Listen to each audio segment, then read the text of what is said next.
Hola a todos, soy Tito Fuentes y bienvenidos a Sirviendo Icono, el podcast patrocinado por el Ministerio de Cultura que lleva la contabilidad de Shakira y siempre creyó en los cardados de Llurena. En el capítulo de hoy vamos a recorrer la vida de una mujer que en los años 70 revolucionó a la España más rancia, en los 80 el cine y en los 90 la televisión. Una mujer a la que admiro profundamente por defender quién era en una España carca, oscura y sin referentes. Viviana Fernández.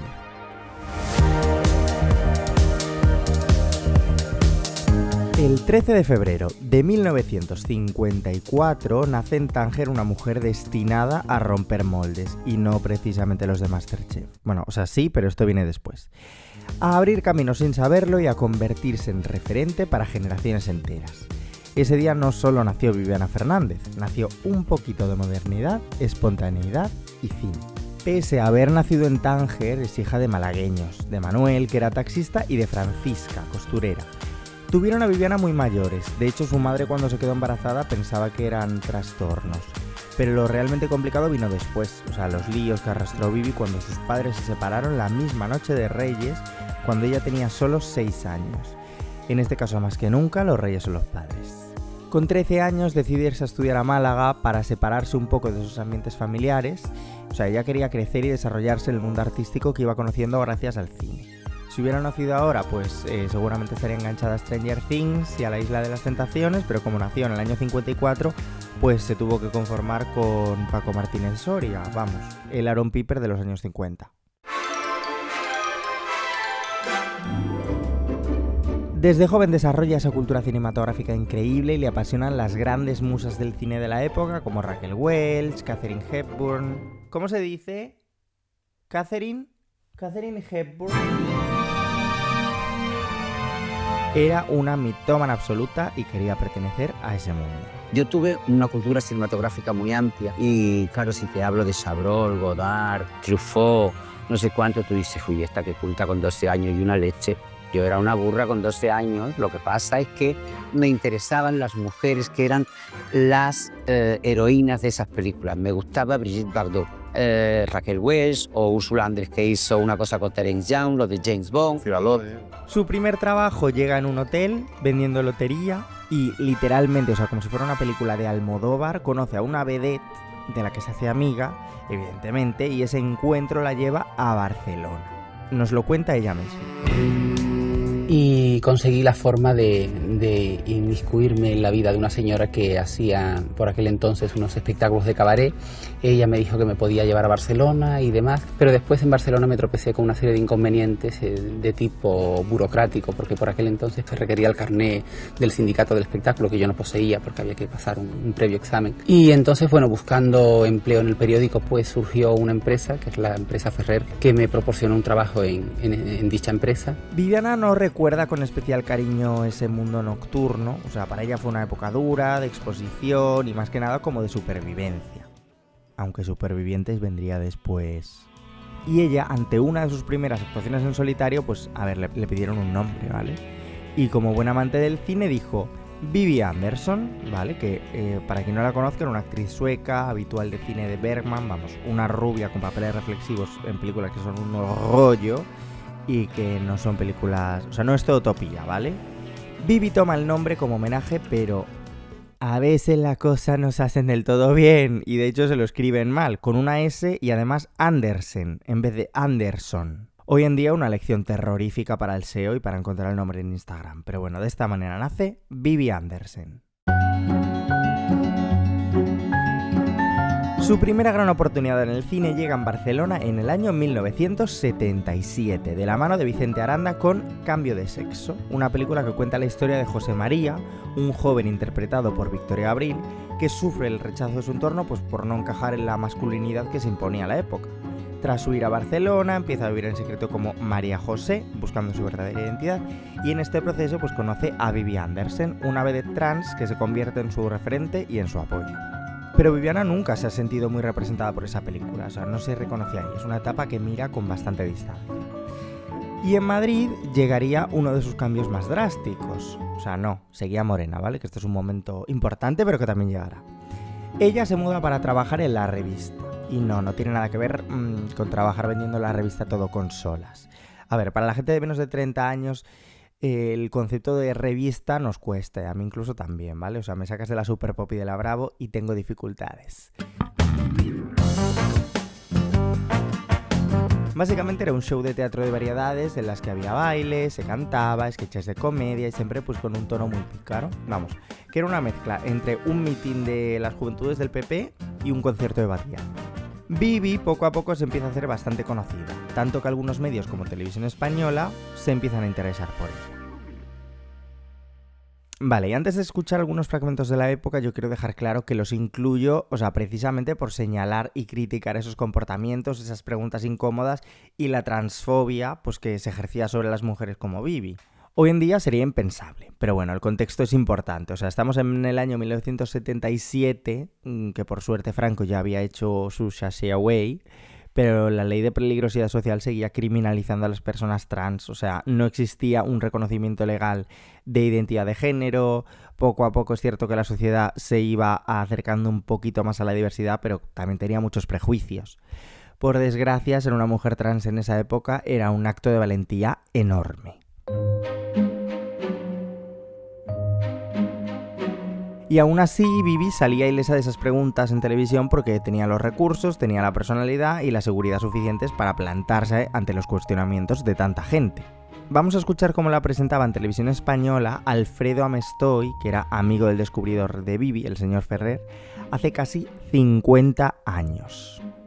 Una maravilla de mujer, hermosa como una sirena, y que seduce a todos cuantos ignoran los datos que figuran en su documento de identidad. Por cierto, la sirena, ignoramos si es una persona o no es una persona, pero ¿a qué sexo crees tú que pertenece? Yo pienso que las personas hay que mirarlas de cintura para arriba, aunque en realidad yo pienso que lo mejor sería mirarla a los ojos. Esto sí que es tener la elegancia de la Marrach y dar una buena respuesta. En ese mismo programa, 300 millones de señores con caspa, el presentador analizaba el mundo masculino y femenino de manera bastante, ¿cómo lo digo?, descriptiva de la España de la época. A la vista de todo esto, ¿qué podemos ya hacer nosotros? Mujeres como Maribel Atienzar quieren competir en los ruedos con los machos toreros. Hombres como el transexual René Richards se empeñan en jugar con faldas los grandes torneos internacionales de tenis. Hombres que quieren ser mujeres, mujeres que quieren ser hombres. ¿Cómo resolver este embarazoso problema? Pues precisamente en el embarazo, preguntando a todo el mundo 9 meses antes de nacer, ¿y tú qué quieres ser? ¿Niño o niña? Por desgracia me da la sensación de que en algunos espacios no nos hemos alejado tanto de esa España machista y transfoba, pero bueno. Y por suerte Bibi siempre era resolutiva. Ella tenía el face card y le sobraba calle ante cualquier pregunta incómoda. Vamos a escuchar un fragmento de una entrevista que hizo en 2x2 en el año 78, presentado por Mercedes Milá e Isabel Tenaille. Y bien, señores, ahora con nosotros un personaje extraordinario. A los 18 años se lió la manta a la cabeza y decidió vivir como mujer, porque se sentía mujer. Comenzaron los primeros problemas debido a los condicionamientos sociales de la época y a la educación que había tenido. Y cuando le surgió la oportunidad de viajar a Barcelona, no lo dudó ni un momento. Bibi, ¿quieres venir con nosotras, por favor? Bueno, ¿y tus padres cómo te llaman? Viví. Viví. Bueno, mis padres no, mi madre, porque mi padre murió hace un año. ¿Tu madre entiende que te tiene que llamar Bibi? ¿Le es fácil a ella entender lo que ha ocurrido con su hijo? Bueno, yo pienso que sí, porque es una mujer que en primer lugar me tiene mucho cariño, un inmenso cariño, y ve que es normal que con el aspecto físico que yo he ido adoptando poco a poco se me llame Viví, pero aparte de eso es que es un poco una dictadura. Yo he conseguido que la gente que me rodea me llame como yo quiero, como yo me siento y no como ellos piensan que pueden o deben llamarme. A mí me gustaría saber, Bibi, si tú con el corazón en la mano, cuando por la noche te acuestas en tu cama y estás sola y estás pensando, ¿te sientes realmente, no sé cómo explicarte, o sea, como que si te faltara algo, ¿no? Porque en el fondo no eres ni completamente mujer ni completamente hombre. Entonces, debe ser, no sé, que en esos momentos, ¿qué desearías que ocurriera? ¿Operarte, ser mujer del todo? Yo te preguntaría si hay alguien aquí capaz de decir que por la noche cuando se acuesta, en las mismas circunstancias que yo, no le falta algo. Has ganado completamente. Escuchar estas declaraciones ahora es un poco heavy, ¿eh? Porque por un lado tenemos esa parte rancia de la España de los 70 y por otro a la vez también es como una respuesta que podría darse hoy en día. Pero bueno, nunca en ningún directo de Showcas. Igual que cuando José María Íñigo le preguntaba por lo que ponía en su DNI. Bueno, yo en realidad sufro amnesia, entonces de las cosas que pone en el documento nacional de identidad no me acuerdo. Lo que sí te puedo decir es que soy Vivi desde hace 5 años y que además yo tuve la gran suerte de elegir mi nombre, cosa que no le suele pasar a todo el mundo. Y entonces yo elegí el nombre de Vivi porque me pareció bonito y entonces del otro nombre digamos que no me acuerdo. Vamos a retomar un poco el camino profesional de Vivi. Un buen día, desde una gran discográfica le ofrecen grabar un disco, como a Laura Escanes. Era Hispavox. Ahora mismo este nombre suena fatal, pero bueno, era la casa de discos de la que algún día fue Maciel, Bertín Osborne, Juan Pardo, Maritrini y un montón de leyendas de la época. Ella acepta rápidamente, no porque se viera como cantante, sino porque entendía algo fundamental, o sea que eso sería un altavoz, una puerta para llegar a otros lugares, y así lo comentaba en Telemadrid hace unos años. Necesito tener visibilidad y la visibilidad que te da la música. ¿Por qué? Porque la música significa televisión. Vale, a mí personalmente esta etapa musical me apasiona. En el año 1980 por fin saca su disco Vivi Anders. Para mí, su segundo error con el SEO, pero por suerte sería el último. O sea, no me saques un disco con tu mismo nombre artístico, o sea, es que esto parece OT1 con los discos Chenoa y Rosa López, por favor. Vivi Andersen tenía 11 temas. El disco. Bueno, o sea, ella también. A ver, ¿no veis cómo es que esto no funciona, lo del título? Antes de profundizar en una de las obras que han cambiado la historia de la música de nuestro país, vamos a ver qué cosas similares teníamos en España en ese momento. Teníamos sobre todo a muchas mujeres sirviendo un estilo muy parecido. A mí me gusta llamarlas divas de la transición. Todas ellas con sus grandes hits a finales de los 70. Breve paréntesis porque merecen su espacio. Bueno, breve creo que no va a ser, pero bueno.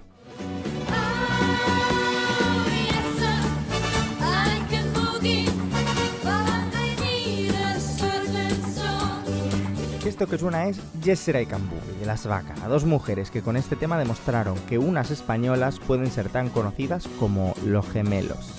El tema fue número 1 en todas las charts del mundo y efectivamente cantaban en inglés, pero es que estas no habían utilizado el Duolingo.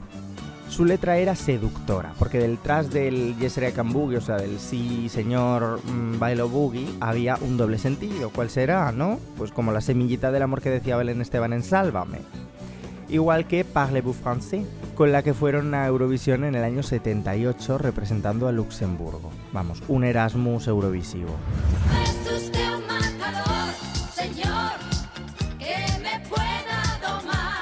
Un poco más cerca del folclore, pero con alma moderna, estaban Las Deblas, dos hermanas granadinas con su mezcla de rumba, copla y modernidad con ese sonido que era muy late 70s. Su hit You Are No Matador, que luego adaptaron al castellano como No es usted un matador señor, tenía muchas similitudes a Las Bácara, excepto sus estilismos que eran un poquito más made in Spain.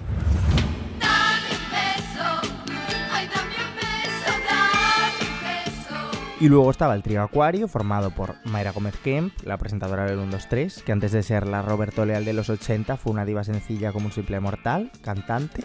Su tema más conocido era Eso es el amor, que tenía todo lo que necesitaba la España del momento.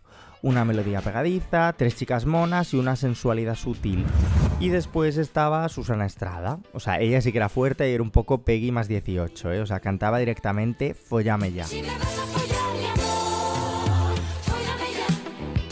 Y Voy desnuda. Bueno, a ver, sutil creo que no era. Ella era la métrica del siglo XX. ¿Y en qué se diferenciaba Vivi musicalmente? Pues a ver, primero de todo que hacía música para toda la familia, lo siento Susana, y después que era una mujer que llamaba mucho la atención del gran público. Recordemos que ha sido una de las primeras mujeres trans visibles en España, o sea, ella misma sabía que su identidad generaba mucha curiosidad entre los espectadores. Lo que pasa es que soy consciente de que existe ese halo de misterio en torno a mí, un halo del que yo de alguna manera me quiero desprender, pero que sé que voy a arrastrar durante posiblemente toda mi vida. Lo asumo con toda naturalidad y pienso que realmente yo después en el trato, que realmente yo soy una persona bastante normal en cuanto a mi comportamiento comportamiento y a mi forma de ser, y que no tiene sentido. Que además la ambigüedad, todos somos un poco ambiguos, porque la ambigüedad no solamente existe en el plano sexual. Por suerte, ese halo de misterio desaparecería años más tarde, pero Bibi siempre tenía que demostrar al público que era una persona como cualquier otra y que era una persona normal con la que se podían sentir identificados los espectadores.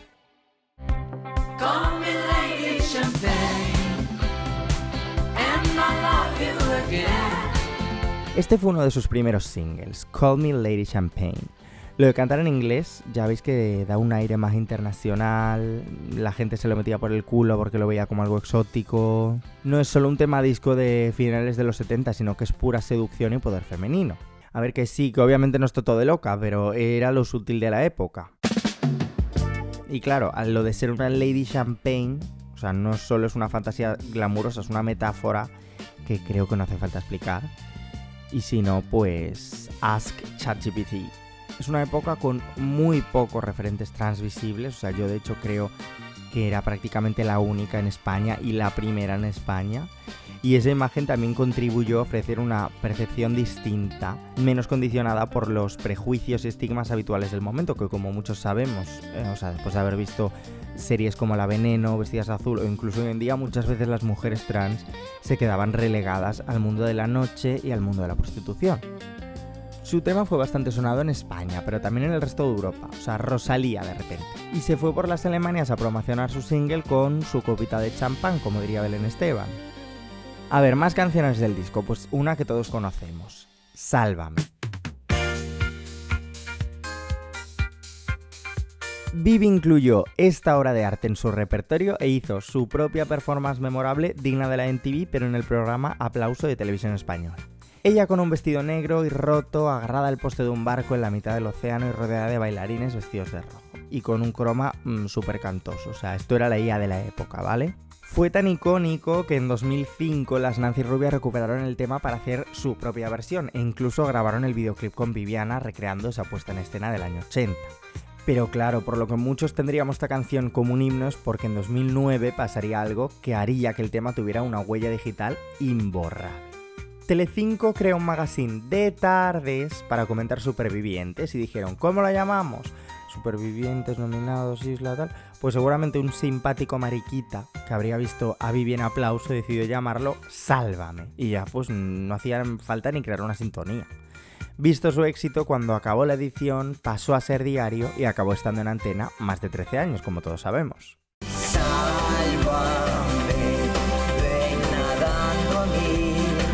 El tema se convirtió en un himno gracias a ser la cabecera del programa y también a sonar, 43 veces todas y cada una de las tardes en Telecinco de 2009 a 2023. Además fue versionado varias veces, empezó con la original de Bibi, después cantado por Mila Ximénez, mi favorita si me preguntan, y en la última etapa del programa con la versión de Guille Milky Way. Y para homenajear a este tema, en 2022 la propia Viviana se presta a grabar la canción para darle una nueva cabecera al programa. Ella encantadísima de hacer su Taylor's version. Siento una emoción tremenda volver a enfrentarme a esta canción, con una versión completamente distinta. No estoy yo para relanzar mi carrera musical, sino que esto es una cosa que se hace profeso para el programa de Sálvame. Me parece que tiene punto, que tiene gracia, volver a hacer las cosas que ya has hecho, hacerlas desde otro lado. Y Sálvame hace lo suyo, media docena de drag queens, la misma puesta en escena que en Aplauso, un poquito de brilli brilli. Vamos a escuchar cómo sonaba 42 años después. Y yo no sé qué hacer para no naufragar. Oye, sálvame, ven nadando a mí. Sálvame, soy un náufrago. Sálvame. Y bueno, aún tenemos más temas de su disco. Uno que me encanta por el mensaje es Girls Will Be Boys. Y no tiene nada que ver con Boys Will Be Boys de Paulina Rubio, aunque ambas tengan las mismas dotes vocales.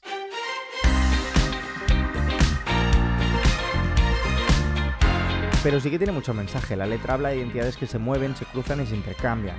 Realmente habla de las personas trans y de cómo alguien que inicialmente tenía una identidad cambia para tener otra y no hay que avergonzarse de ello.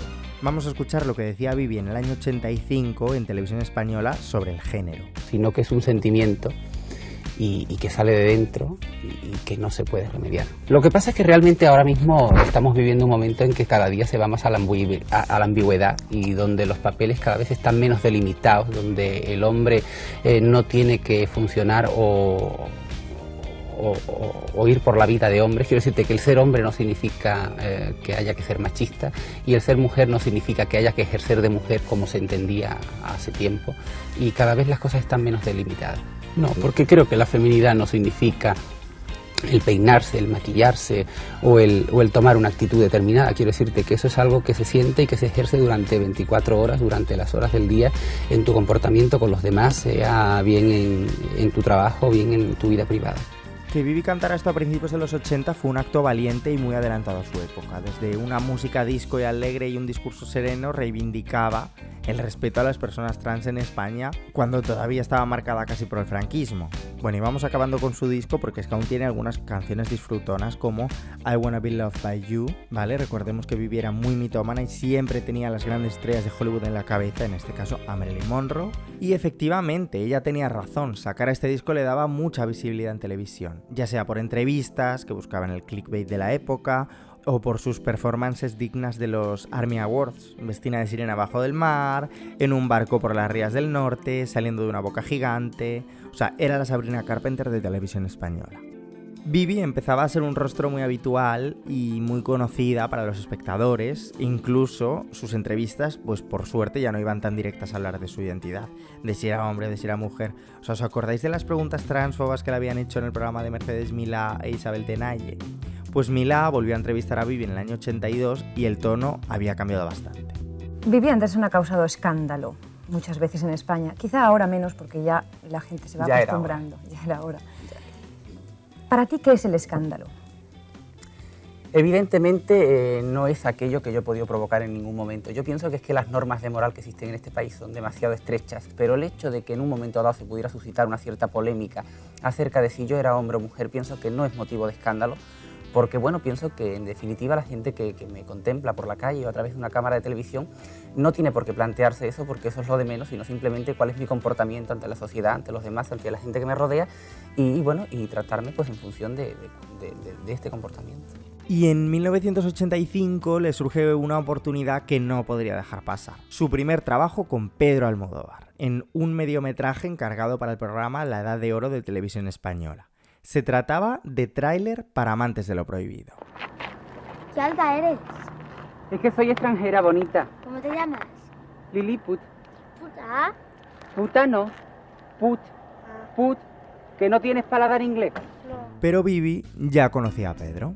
Yo ya conocí a Pedro, nos conocimos en aquello que se llamó la Playa de Madrid. Él quiere hacer una cosa para promocionar en La Edad de Oro de Paloma Chamorro, un tráiler, un mediometraje, tenía como 10 minutos o así.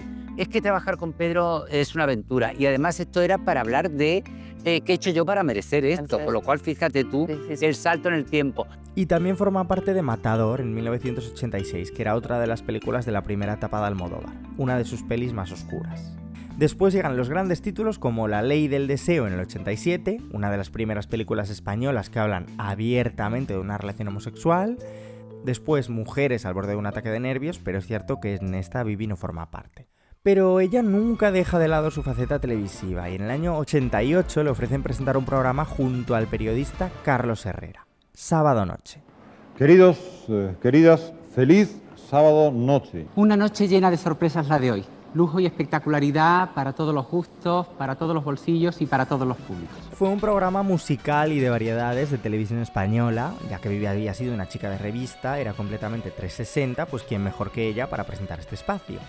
El programa era muy clásico, ¿vale? Actuaciones, humor y números artísticos, un poco José Luis Moreno Coded. Había actuaciones icónicas y estelares, pero lo cancelaron un año después de que empezaran a presentarlo Carlos y Bibi. Pero no preocuparse, porque vuelve a formar parte del elenco de otra de las grandes películas de Almodóvar, Tacones Lejanos, donde protagoniza una de las escenas más míticas.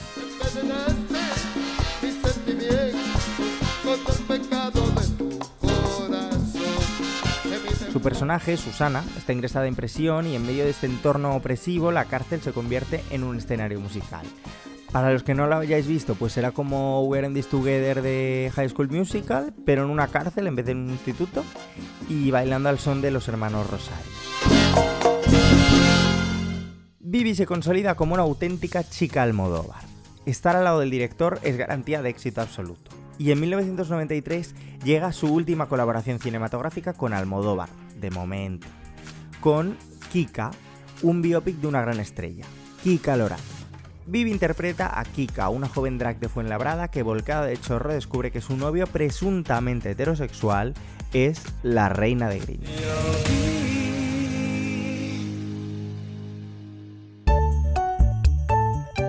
Nuestro querido profeta del pop, Jaume Miranda, que colabora con este podcast una vez más, nos ha traído un análisis de la figura de Viviana en el cine de Pedro Almodóvar. Ya sabéis que Bibi Andersson siempre se la ha catalogado como una de las grandes chicas Almodóvar por antonomasia, y realmente con razón, porque al final ha hecho un cortometraje y 4 películas con Almodóvar. Todo este catálogo, que es muy amplio, va del 85 al 93. Pero a ver, siendo absolutamente honestos, si uno analiza esos personajes de Bibi Andersson en la cinematografía del director, son muy breves, incluso algunos no tienen ni diálogo. Igualmente yo creo que Almodóvar ha sido muy importante en la carrera de Bibi Andersson y viceversa por 3 razones. La primera es que Almodóvar, a pesar de la condición trans de Viviana Fernández, nunca le da papeles de trans prostituta, drogadicta, marginal, etcétera, que es lo que aún a día de hoy vemos que le está ocurriendo a las actrices trans y por eso constantemente lo están denunciando. Pues Almodóvar con Viviana Fernández no hacía eso. De hecho, incluso en algunas de las obras hace explícitamente de mujer cis, porque en 2 de las 5 películas que han hecho juntos, Viviana Fernández es madre de una criatura. O sea que todo ese abanico de posibilidades interpretativas que una actriz trans en 2026 muchas veces no tiene acceso a ellas, Almodóvar ya se las ofrecía a Viviana Fernández en los 80. La segunda razón de valor de este dúo creativo es que gracias a aparecer en las películas de Almodóvar, Viviana Fernández accedió en espacios institucionales que probablemente ninguna mujer trans había accedido previamente. O sea, Viviana Fernández ya era famosa en espacios televisivos y en revistas de papel couché, pero no es hasta que trabaja con Almodóvar que accede a sitios donde probablemente una mujer trans antes era inimaginable que estuviese, por ejemplo, en las galas de los premios Goya. O incluso vayámonos al 89, cuando Almodóvar decide ser acompañado en la gala de los Oscar por Viviana Fernández. No me extrañaría, aunque no está documentado, que Viviana Fernández pudiese ser la primera mujer transvisible en acceder a los premios de la Academia de Hollywood. Y ya la tercera razón, pero no la menos importante, es que Viviana Fernández en todas las películas de Almodóvar está guapísima. Pese a no haber trabajado más juntos en sus películas, Viviana y Pedro tienen muy buena relación a día de hoy. Ella siempre tiene una buena palabra para él y lo recuerda en muchas entrevistas, como en esta de Telemadrid. Este señor pertenece a esos hombres que digo que amo, como a mis parejas, aunque no lo sé, pero no importa. Hay hombres que forman parte de tu vida y que están ahí por muchísimas razones. Pero llegados a este punto había algo que no funcionaba para nada en la vida de Bibi. No funcionaba tampoco para el SEO. A ver, ya lo he dicho muchas veces, era su nombre. O sea, no podía llamarse prácticamente igual que otra actriz, aunque fuera sueca, de los años 60. O sea, imaginaros que alguien en Hungría empieza su carrera musical llamándose Ruth Empodera. Algo falla. Noto que es un nombre que da lugar a confusiones, pero no tenía nada contra Bibi Andersson. Es más, tengo mucho que agradecerle a esa época y a Bibi Andersson, y no renuncio a esa mujer. Entonces, lo que pasa es que, claro, casi ningún productor o nadie de los que me contrataba por una película querría correr ese riesgo. Ahora sí, como Viviana Fernández para el mundo profesional, ella sigue su camino. Presenta más programas en televisión y también protagoniza y forma parte del elenco de muchas otras películas. No todas, o sea, no todo iba a ser Almodóvar. Y bueno, pues a día de hoy Viviana es una celebrity total. O sea, ha sido concursante de Supervivientes, de Masterchef, asidua de Pasapalabra y de muchos debates en Telecinco. Y obviamente la joya de la corona, colaboradora habitual del programa de Ana Rosa. Una perfecta tertuliana porque, como ella misma dice, tiene incontinencia verbal. Vamos, que no calla. Ella habla de todo, o sea, como cuando le preguntaron si tuvo algo con el rey emérito. Lo que no recuerdo, o por lo menos a mí no me consta, de que el rey tuviera ningún interés en mí, vamos, y si lo tenía, pues no me lo ha dicho, vamos. A ver, y si hablamos de Ana Rosa, Jaume no podía dejar de lado su visión sobre la presencia de Viviana en este espacio tan... Viviana Fernández hace muchísimos años que participa como colaboradora en el programa de Ana Rosa, y es verdad que muchas veces se la ha criticado por ello, ya que el programa de Ana Rosa básicamente tiene una línea editorial muy en contra de los derechos LGTBIQ+, entre muchísimas otras cosas. Aún así, más allá de que todo el mundo tiene derecho a hacer lo que le salga del papo con su vida laboral, siempre me ha parecido interesante que una mujer trans ocupe espacios inimaginables para una mujer trans, como pueda ser esa mesa redonda o ese sofá redondo. O sea que yo ya solo con el objetivo de ocupar todos los espacios que se puedan ocupar en esta vida, ya me parece relevante el asiento de Viviana Fernández en ese sofá. Es cierto que muchas veces se muestra blanda acerca de según qué polémicas o temáticas. Aún así, no siempre es así. El otro día mismo, cuando Eduardo Casanova declaró que era VIH positivo en público, Viviana Fernández, desde su posición en el programa, defendió la causa de Eduardo Casanova y probablemente acordándose de todas sus amistades que murieron en los 80 y 90 a causa del SIDA, defendió la lucha contra el estigma. Y finalmente, otra cosa que me gusta muchísimo de Viviana Fernández allí sentada es que llega a un punto que estéticamente se confunde con cualquier otra colaboradora fascista que esté sentada con ella. Por ejemplo, yo que sé, una Carmen Lomana, ¿no? Y al final eso lo decía Alaska, cuando las mujeres de Calle Serrano llega a un punto que estéticamente se parecen a Carmen de Mairena, porque eso ocurre, eso es la verdadera venganza travesti. Viviana siempre ha sido una persona comprometida con la causa trans y LGTB, pero yo creo que sobre todo ahora mismo lo que hay que destacar es su figura en esos años 70 y 80, sobre todo su presencia en los medios hasta el día de hoy.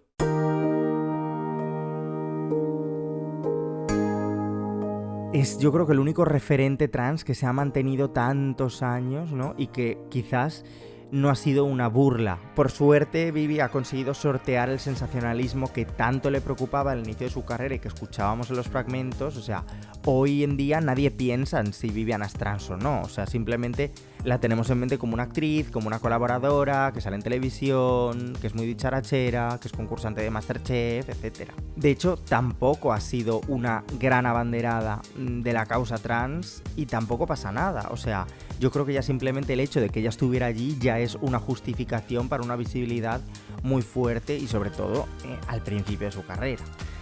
Y bueno, pues los años pasan para todos y Viviana ya ha cumplido los 72 y me gustaría acabar con unas declaraciones suyas del año 85 en Autorretrato de Televisión Española sobre el paso del tiempo y el físico. ¿Cómo ves el paso del tiempo? ¿A ti te preocupa cómo ves el futuro? No. ¿No te preocupa que pase el tiempo? No, porque vamos, sería absurdo. Quiero decirte, el tiempo va a pasar y si no pasa es que me muero. Entonces, como no tengo ningún interés en morirme, a pesar de que tampoco es que me dé miedo la muerte, quiero decirte, son cosas que hay que asumir. Hay que asumir que te vas a hacer vieja, que vas a llegar a mayor y que el físico se te va a acabar. Y después están los médicos esos que te estiran y te ponen preciosa y eso, que no tengo ningún tipo de complejo en declarar que evidentemente cuando llegue su momento, pues como yo soy consciente de que el físico juega un papel importante en mi vida, recurriré a la cirugía encantada. Además, lo mismo que voy a la peluquería para arreglarme el pelo, pues iré al cirujano a que me arregle las bolsas y las arrugas y esas cosas que hay. Y bueno, pues hasta aquí hemos llegado. Aquí se ha acabado el 7º capítulo de Sirviendo Icono. Muchas gracias a todos por seguir este podcast. Muchas gracias a Jaume por querer colaborar conmigo una vez más. Y nada, pues a mí me gustaría que todo el mundo me siguiera en Instagram, @sirviendoicono, en TikTok, @sirviendoicono, en Spotify, que, bueno, no sé, yo estoy ahí bastante activo porque voy subiendo todas las novedades, fragmentos y todo. Y nada más, acepto sugerencias para los próximos capítulos, que espero que sean un poquito más frecuentes, que la verdad me cuesta. Y nos vemos en el próximo capítulo de Sirviendo Icono. ¡Adiós! Salva.